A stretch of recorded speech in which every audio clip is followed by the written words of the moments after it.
Okay guys, we back to Ask Scruff. Couple of questions left after my little break caught right up, but let's have a little look, see what they are. So we're up to Throff's question. Throff, not rightly sure I'm pronouncing that right. I'll have to have a nickname for that. Anyway, let's see. The question is, if working off a small account, my max split is 2, where would I put my second entry if needed? Do you work off preferred fib level in a scenario such as 50%, for example? Thanks, Chris. Okay. When you're staging backwards, the madness situation and the DCA, dollar cost averaging, is based on 2 fixed points. Now, inside those 2 fixed points, there is what's called the trade. In other words, my rules are 1, 2, 3 trade. They all go full target, and then damage control 4, 5. That's why I use 5 entries. So I'm going in 20% at a time till I've built up a full position. But then I'm using that position to the best advantage. Best advantage for me is 1, 2, 3, run to target. That is cheaper than going 100% to market, and my profits are roughly the same. This is something that a lot of people struggle with, and it's really because they're gambling and they've got no concept of business. I don't work on risk reward. I work on ROI.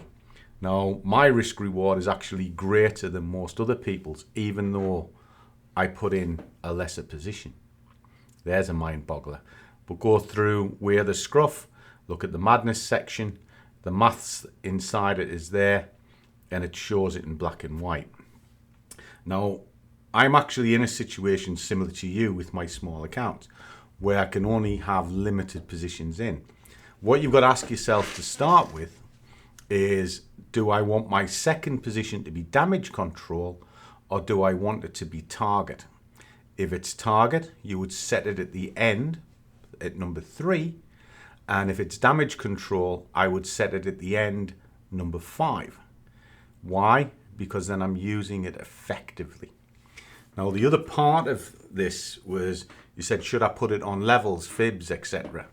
No.